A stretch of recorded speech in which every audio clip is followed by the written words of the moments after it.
On va commencer avec le paiement des belles primes des soldats mécontents. Ouais. Mesdames et messieurs, bonjour. Nous sommes au gîte décalé de cette semaine. Au sommet donc, de cette palpitante édition matinale, nous aurons la grève des fonctionnaires. D'abord, la grève des fonctionnaires, le paiement des belles primes des soldats mécontents. On parlera aussi de la CAN 2017 avec Sérédié Adebayor. On ne sait pas ce qui s'est passé vraiment. Et puis, on va terminer avec le départ de notre chef frère Barack Obama de la Maison-Blanche. Donc, on démarre avec la grève des fonctionnaires ivoiriens. Alors, cette grève a débuté depuis le 9 janvier et nos fonctionnaires, c'est-à-dire ceux qui travaillent dans les plus belles tours d'Abidjan et partout d'ailleurs dans nos villes, ont commencé une grève sauvage et inoubliable. Alors, cette grève devait être temporisée, mais bon, le gouvernement étant dissous et reconstitué, les ministres n'ont pas eu le temps de s'asseoir véritablement dans leur fauteuil. Donc, les fonctionnaires ont reconduit la grève, ce qui a forcé donc nos élèves à prendre des vacances forcées. On suit tout cela en image. On est censé avoir une belle vidéo qui arrive. Voilà, merci Christelle Akoussa. Non? Ça ne nous arrange pas.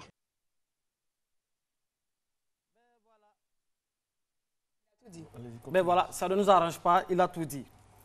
On passe à présent au paiement des belles primes des soldats mécontents. Oui, autre corps de métier, mais le même objectif, des millions, voire même des milliards. C'est bien sûr la grogne des militaires. Ils ont eu gain de cause avec 12 millions.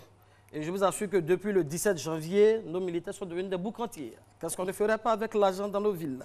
Alors, on voit tout cela ici en image, voilà. Des boucantiers militaires, voilà.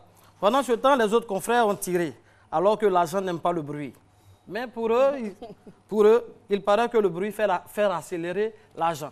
Ben, voilà, c'est une manière pour eux de se faire entendre. Selon donc les indiscrétions des internautes, cette histoire de 12 millions serait venue d'un artiste africain bien connu. Suivez mon regard. Il faut apprendre avec des pincettes. On va parler maintenant de la CAN 2017, Hilarion. Parlons de la CAN 2017 avec le match Côte d'Ivoire-Togo. Qu'est-ce qui s'est bien passé entre Adebayor et Sérédi? Qu'est-ce qu'ils se disent vraiment?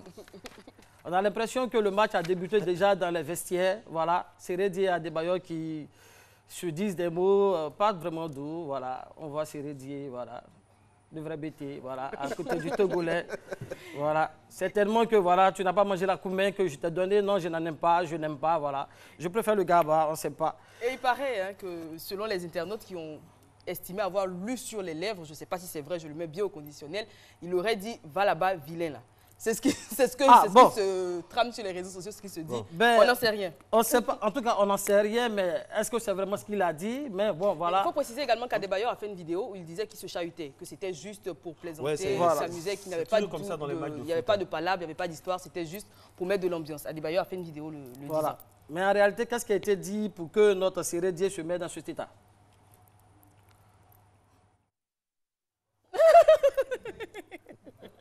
C'est la suite de la dispute. Adebayor l'a trop insulté. Adebayor, il ne faut plus insulter notre capitaine comme ça. C'est quoi cette manière? Franchement, il faut plus faire ça.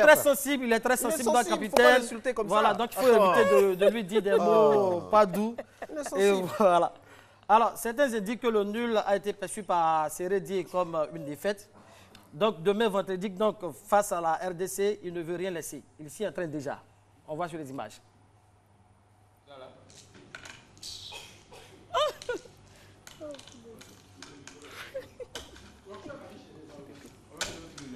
Un plantain comme ça là.